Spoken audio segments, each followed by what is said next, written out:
हमारे solar system एक ऐसा मिस्टीरियस और अनसीन ऑब्जेक्ट है जो सारे प्लैनेट्स की ऑर्बिट्स को इफेक्ट कर रहा है, लेकिन आज तक किसी को भी ये दिखाई नहीं दिया है। And no, not even with the help of recent technology और एडवांस टेलीस्कोप्स।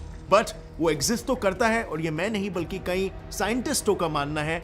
बस हम उसके इफेक्ट्स को फील कर सकते हैं, लेकिन हम उसे देख नहीं सकते। और इस मिस्टीरियस प्लैनेट को उन्होंने नाम देके रखा है planet x. Well, hello friends, मैं हूं गौरव। और अगर आपको इस प्लैनेट एक्स की बात सुनकर ऐसा लग रहा है कि मैं प्लूटो या एरिस की बात कर रहा हूं, तो let me just be clear, I am not talking about any dwarf planet और any other celestial object from Kuiper belt या फिर ऊट क्लाउड। मैं दरअसल एक ऐसे हाइपोथेटिकल प्लैनेट की बात कर रहा हूं जिसके बारे में साइंटिस्टों ने अनुमान लगाया है कि उसका मास अर्थ से 10 गुना ज्यादा है और डायमीटर 4 गुना बड़ा है। इस मैसिव प्लैनेट की ग्रेविटेशनल पुल की वजह से कई ड्वार्फ प्लैनेट्स और कुइपर बेल्ट ऑब्जेक्ट्स, यहां तक कि यूरेनस और नेपट्यून जैसे गैस जायंट्स भी अपने ऑर्बिट से आज के तारीख में भी डिविएट हो रहे हैं। और इस सब के बावजूद भी पूरे साइंटिफिक कम्युनिटी में ये एक बहुत ही हीटेड आर्गुमेंट वाला टॉपिक है। कुछ लोग इसके एग्जिस्टेंस को मानते हैं, तो कुछ लोग इसके एग्जिस्टेंस को सिवियरली डाउट करते हैं। सो आखिर है क्या ये प्लैनेट एक्स की मिस्ट्री? वेल, हम ढूंढ के लाते हैं सबूत और प्रेजेंट करते हैं आपको, और अनकवर करते हैं इस मिस्ट्री के पीछे के secrets. And let's find out what is the true reality behind Planet X. So साल 1846 की मैं बात करता हूं। हमारे सोलर सिस्टम के आखिरी ऑफिशियल प्लैनेट नेपट्यून को डिस्कवर किया गया था। अब डिस्कवरी के कुछ ही समय बाद लोगों में डिबेट शुरू हो गया कि क्या नेपट्यून के आगे भी कोई प्लैनेट एग्जिस्ट कर सकता है, you know, as the 9th planet of solar system. और दुनिया के सभी एस्ट्रोनॉमर्स इसी 9th प्लैनेट को ढूंढने की रेस में शामिल हो गए। इन्हीं एस्ट्रोनॉमर्स में से एक थे American mathematician and astronomer Percival Lowell. Mister Lowell पेशे से एक बिजनेसमैन भी थे, और अपने बिजनेस से कमाया हुआ सारा पैसा वो अपनी रिसर्च पर लगाया करते थे। अपनी खुद की उन्होंने एक प्राइवेट स्पेस ऑब्जर्वेटरी बना दी थी। यहां से वो रोजाना का स्काई ऑब्जर्वेशन किया करते थे, और उन्हीं में से एक ऑब्जर्वेशन में उन्होंने एक वियर्ड सी बात को नोटिस किया। उन्होंने ये देखा कि यूरेनस और नेपट्यून की ऑब्जर्व्ड ऑर्बिटल स्पीड उन्होंने कैलकुलेट की हुई ऑर्बिटल स्पीड से कम थी। इट वाज एज इफ उनके ऑर्बिट्स के बाहर से कोई दूसरा बड़ा प्लैनेट उन्हें अपनी ओर खींच रहा हो। अब ये फोर्स बहुत ही रियल अपीयर कर रहा था, और इसीलिए इस हाइपोथेटिकल प्लैनेट को उन्होंने नाम दिया planet x.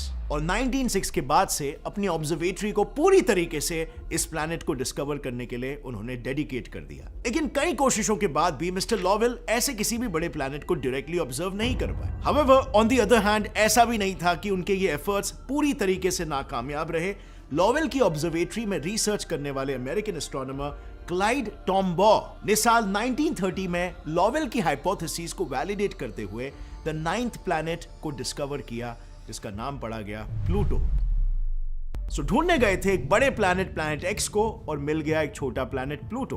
But mind you, उस समय प्लूटो को एक प्लैनेट कंसीडर किया गया था। प्लूटो की डिस्कवरी के बाद लोवेल की टीम बहुत ही खुश थी, और होगी भी क्यों नहीं, उनकी टीम ने 9th प्लैनेट को डिस्कवर कर लिया था। बट यहां पर एक बड़ी प्रॉब्लम थी। वेल, बाकी के दूसरे प्लैनेट्स के मुकाबले प्लूटो का मास काफी कम था। दैट मींस यूरेनस और नेपट्यून जैसे गैस जायंट्स तो दूर, प्लूटो तो अपने ही खुद के ऑर्बिट्स के ऑब्जेक्ट्स को भी ज्यादा इन्फ्लुएंस नहीं कर सकता था। और इससे उन्हें रियलाइज हुआ कि प्लूटो शायद वो प्लैनेट नहीं है जिसकी उन्हें तलाश थी। और फिर इस नए अनआइडेंटिफाइड प्लैनेट को ढूंढने की रेस वापस से शुरू हो गई। अब प्लूटो के डिस्कवरी के ऑलमोस्ट 75 इयर्स बाद 2005 में फाइनली एस्ट्रोनॉमर्स ने एक नए प्लैनेट को खोज निकाला। कैलकुलेशन से यह पता चला कि प्लैनेट प्लूटो से ज्यादा मैसिव था, और कुछ समय के लिए एस्ट्रोनॉमर्स को लगा कि शायद यही द प्लैनेट एक्स है। लेकिन इस बात की कंफर्मेशन मिलती उसके पहले ही एस्ट्रोनॉमर्स ने एक नए प्लैनेट को खोज निकाला, और उसके बाद तो जैसे एस्ट्रोनॉमर्स को प्लूटो के आगे नए नए प्लैनेट्स मिलते ही रहे। इट वाज लाइक सडनली हमारे सोलर सिस्टम का एक पूरे का पूरा अनदेखा हिस्सा अब हमारे आंखों के सामने आ गया था। लेकिन अनफॉर्चुनेटली इस नई डिस्कवरी ने साइंटिफिक कम्युनिटी में खुशियों की जगह पर आर्ग्यूमेंट्स खड़े कर दिए। आर्ग्यूमेंट्स इस बात पर कि अब हम हर किसी नए सेलेस्टियल ऑब्जेक्ट को प्लैनेट घोषित कर देंगे।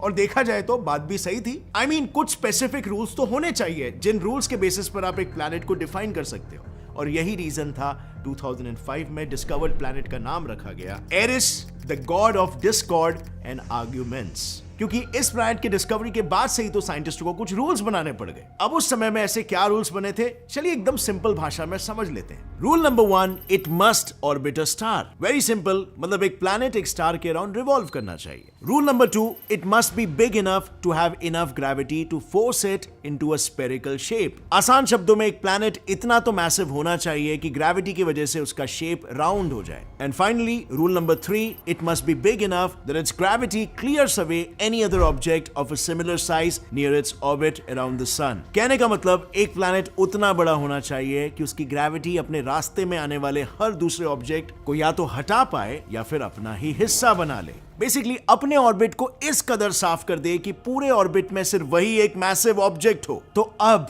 अगर इन रूल्स को सारे प्लैनेट्स पर अप्लाई करके देखा जाए तो ऑलमोस्ट सारे प्लैनेट्स इन रूल्स को फॉलो करते हैं एक्सेप्ट प्लूटो।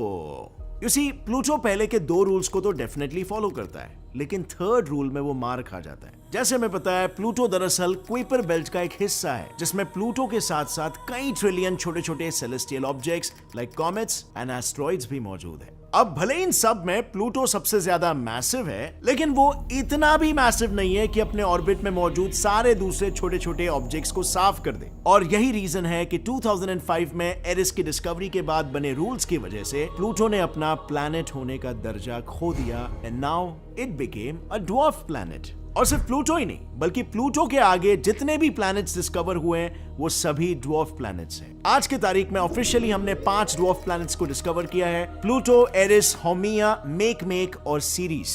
लेकिन इन द एंड इनमें से एक भी इतना मैसिव नहीं है कि अननोन प्लैनेट एक्स की जगह ले सके। मतलब इतने सारे dwarf planets and celestial objects को डिस्कवर करने के बाद भी हमें कोई ऐसा प्लैनेट नहीं मिला है जिससे हम बाकी के प्लैनेट्स के ऑर्बिट में हो रहे डिविएशन को एक्सप्लेन कर सके। इनफैक्ट जब 1977 में लॉन्च हुआ वॉयेजर 2 स्पेसक्राफ्ट नेपट्यून और यूरेनस के पास से गुजरा, तब उसने इन 2 गैस जायंट्स के ऑर्बिट्स को काफी डिटेल में ऑब्जर्व किया था। उसके ऑब्जर्वेशन से यह पता चला कि पहले किए हुए पर्सिवल लॉवेल के कैलकुलेशन में नेपट्यून का जो मास कंसिडर किया गया था वो एक्चुअल मास से स्लाइटली डिफरेंट था, और शायद उसी वजह से यूरेनस और नेपट्यून के ऑर्बिट्स में इररेगुलरिटी दिखाई दी होगी। मतलब जिसके आधार पर प्लैनेट एक्स के खोज की शुरुआत हुई थी वो आधार ही शायद गलत था। अब इस नए इंफॉर्मेशन ने एक तरह से प्लैनेट एक्स की रिसर्च पर फुल स्टॉप लगा दिया और प्लैनेट एक्स को सिर्फ एक हाइपोथेटिकल ऑब्जेक्ट बना डाला। लेकिन ऐसा ज्यादा देर तक नहीं रहने वाला था। 2015 में फिर एक बार एस्ट्रोनॉमर्स को प्लैनेट एक्स के एग्जिस्टेंस का एक और क्लू मिला। साल 2015 में एस्ट्रोनॉमर्स माइकल ब्राउन और कॉन्स्टेंटीन बैटेगन ने यह ऑब्जर्व किया कि नेपट्यून के आसपास कुछ अनएक्सप्लेनेबल ग्रेविटेशनल फोर्सेस मौजूद है और वहां पर कुछ ऐसे सेलेस्टियल ऑब्जेक्ट्स हैं जो बहुत ही इररेगुलर सा मोशन फॉलो कर रहे हैं। अब इररेगुलर से मेरा मतलब रैंडम नहीं है। एस्ट्रॉइड्स, कॉमेट्स और बाकी छोटे सेलेस्टियल ऑब्जेक्ट्स तो वैसे भी बड़े प्लैनेट्स के मुकाबले काफी डिफरेंट ऑर्बिट्स में ट्रैवल करते हैं, लेकिन इस केस में एस्ट्रॉइड्स का मोशन एक अलग ही वे में डिफरेंट था। चलो इसे एक एग्जाम्पल के साथ समझाता हूं। Look at this dwarf planet Sedna. Sedna हमारे सन से 90 AU के डिस्टेंस पर मौजूद है, यानी अर्थ सन डिस्टेंस से 90 टाइम्स ज्यादा दूर। सेडना के ही जैसे 6 दूसरे ड्वार्फ प्लैनेट्स एक बहुत ही वाइड एलिप्टिकल ऑर्बिट में रिवॉल्व कर रहे हैं और उनका पैटर्न ऑब्जर्व करके ऐसा लगता है मानो वो किसी मैसिव ऑब्जेक्ट के ग्रेविटेशनल फोर्स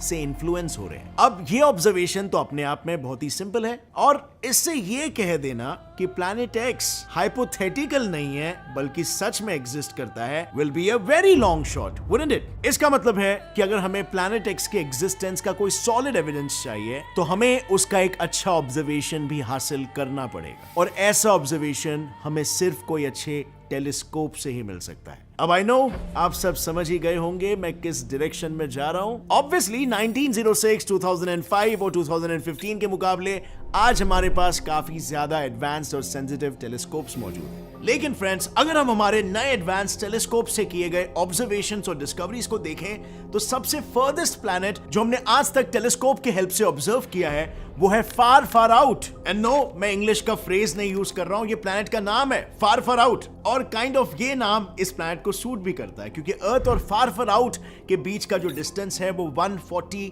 एस्ट्रोनॉमिकल यूनिट्स है। बट वेट, अगर आपको ये काफी बड़ा डिस्टेंस लग रहा है तो एस्ट्रोनॉमर्स के हिसाब से प्लैनेट एक्स जैसा कोई मैसिव ऑब्जेक्ट सचमुच में एग्जिस्ट करता है तो उसके और सन के बीच का डिस्टेंस होगा around 600 astronomical units and that would actually be far far out. इतने बड़े स्केल को इमेजिन करना मुश्किल होगा। Well then let me blow your mind even more. अगर आपको लग रहा है 600 एस्ट्रोनॉमिकल यूनिट्स बहुत ही ज्यादा बड़ा डिस्टेंस है, then let me tell you हमारे पूरे सोलर सिस्टम का एक्चुअल आउटर एज द ऊट cloud, the last limit is more than 5000 AUs।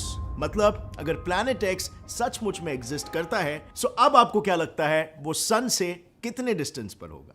लिखिए अपना जवाब नीचे कमेंट सेक्शन में। और अगर इस वीडियो से आपको कुछ भी नया सीखने मिला तो एक लाइक जरूर ठोकना भूलना मत। चैनल को सब्सक्राइब करने के लिए ऐसे ही और इंटरेस्टिंग और नॉलेजेबल वीडियोस को आगे भी देखते रहने के लिए। As always friends, stay curious, keep learning and keep growing. जय हिंद।